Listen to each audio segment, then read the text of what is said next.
tributária, enfim. Eu estava conversando hoje com um rapaz que estava lá na empresa prestando um serviço. E a gente que entrou nesse assunto do E-Social e eu estava conversando com ele. Se eu não me engano, também no episódio do Jonathan, acho que a gente falou sobre isso. Que, ao meu ver, é algo que possivelmente do cruzamento vai gerar inconsistência. É o seguinte: por que eu falei que o mecanicamente só não funciona? Exemplo, eu vou numa empresa, faço um LTCAT. E aí, atividade X é especial. E aí eu entrego esse LTCAT para a empresa, ou então eu mesmo, a empresa me contratou para eu enviar o S2240, por exemplo. Eu envio o S2240.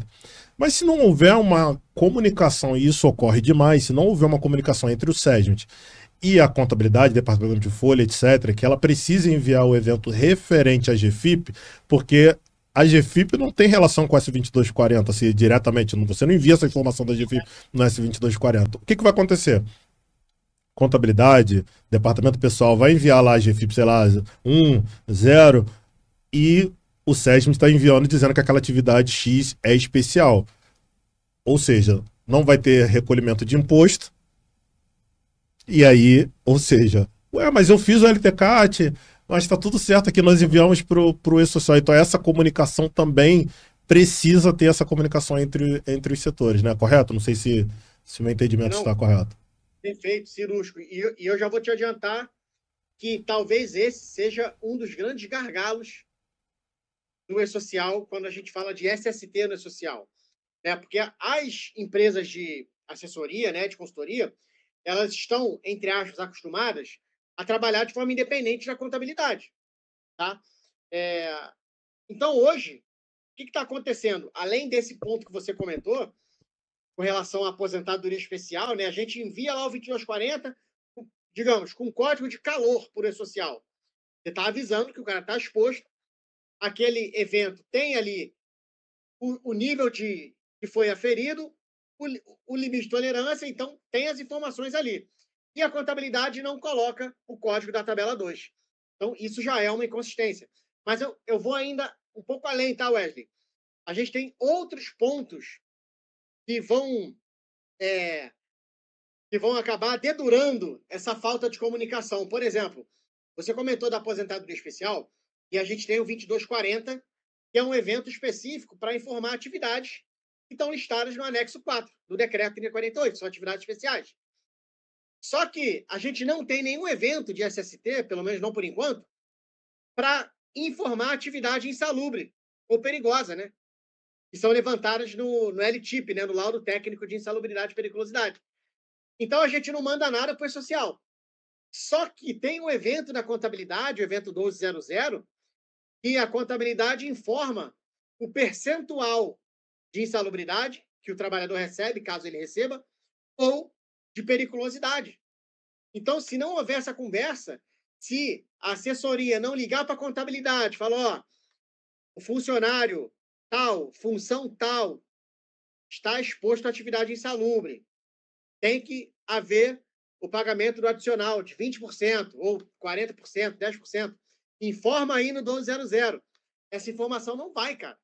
Ou vai porque a contabilidade supõe, né? E aí a gente tem outra questão, né? Outra divergência. Tem muita contabilidade que informa com base na função. E às vezes, ou muitas vezes, isso não é o que de fato acontece na prática. Exatamente. Então, a contabilidade pega o Wesley, a função dele é auxiliar de serviços gerais.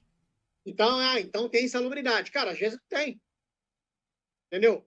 Ou às vezes não deveria ter, mas tem um acordo coletivo, cara. Então, assim, é muito complexo. É muito complexo. Sem contar que a gente sempre bate nessa tecla aqui, existe também a confusão também, até mesmo dos próprios profissionais de segurança do trabalho, das legislações, né, das diferenças entre a legislação previdenciária, que é porque, querendo ou não, as informações que nós estamos enviando para o S2240, por exemplo, ele é pertencente ao LTCAT, porém ele vai complementar, ajudar a preencher o PPP eletrônico, por exemplo, né? Sim, Que o PPP eletrônico também não é composto só pelas informações do S2240, tem, então, assim, perfeito. É isso aí, cara. cara, tem tudo para dar errado, né?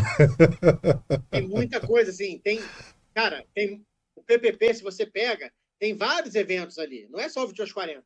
Mas na Da verdade, contabilidade. mas, na verdade, por RH. isso que é bom a gente entender o fundamento, porque na verdade, quando você vai olhar os requisitos para o LTCAT, na verdade não fala que tem que ter GFIP no LTCAT, por exemplo, a gente coloca por uma boa prática para facilitar, mas não está dizendo lá que tem, ou seja, GFIP é uma vez eu vi o Ivomar, até no SST Online, você vai lembrar, obviamente, que, cara, para mim foi de graça e foi melhor que muito curso aí que você paga, que foi um seminário que o SST Online fez de PPP e LTCAT. Cara, que dali aconselho, você coloca lá no Google, é uma semana ali, o Ivomar, eu lembro que ele falou isso, ele falou, gente, GFIP não é segurança do trabalho, não é LTCAT, isso aí é contabilidade. Então, por isso que existe um evento, por isso que é bom a gente saber o fundamento, existe um evento ali para o envio da GFIP, que é pela contabilidade, né? Mas o que vai definir a GFIP é a conclusão do É, LTCAT. Né? A exatamente. conclusão do laudo que vai falar, esse trabalhador está exposto a essa atividade e depois de 25 anos ele tem direito à aposentadoria especial. Sim, Aí que vem a GFIP. sim. Qual é o código da tabela 2 que vai informar ao governo esse período de 25 anos? Aí entra o código da tabela 2, o antigo GFIP, né? Uma observação, pessoal, se você tá boiando um pouco aí na conversa, ó, o Léo vai falar aí sobre o curso dele aí no final aí, para você pegar a base. Hoje é só um demonstrativo aí sobre o assunto. A gente falou um pouco sobre o S2240. Eu queria pontuar uma outra questão. Deixa eu ver o nome aqui. José Carlos, ele mandou lá no nosso Instagram. Ele perguntou: o responsável pelos agentes nocivos pode ser o TST? E aí, Léo, você me fala: o TST ele pode ser o responsável pelos agentes nocivos no envio Então, do S2240? isso aí é muito polêmico, porque teoricamente não, né? Porque o responsável pela análise ambiental, né? O responsável, que consta lá no PPP, teoricamente é um engenheiro de segurança ou médico do trabalho que vai assinar o LTCAT. Porque o LTCAT é o laudo que vai embasar o 2240. Só que a própria legislação previdenciária, eu não gostei muito de falar isso, para não dar muita brecha, né? Muita abertura. Mas a legislação está aí para quem quiser estudar, para quem quiser analisar e buscar o que for melhor para cada um. A IN 128, de 2022, ela traz a possibilidade do 2240 ser embasado pelo PGR. De que forma, né? Na verdade, não ser embasado, mas quando você tem um ambiente... Na falta do LTCAT, né? Na falta do LTCAT. Não é nem na falta, mas quando você...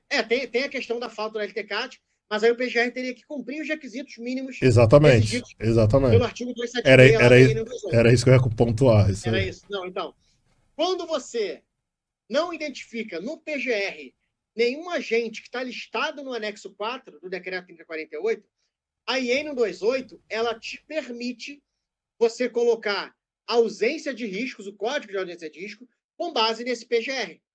Porque se no levantamento preliminar do PGR você não identificou nenhum agente que pode conceder a aposentadoria especial, perante a IN 128, perante a legislação previdenciária, você não tem a necessidade de elaborar o laudo. Tá? Veja bem, eu, particularmente, não gosto desse posicionamento. Tá? Eu prefiro fazer o LTCAT e concluir no LTCAT a ausência de risco.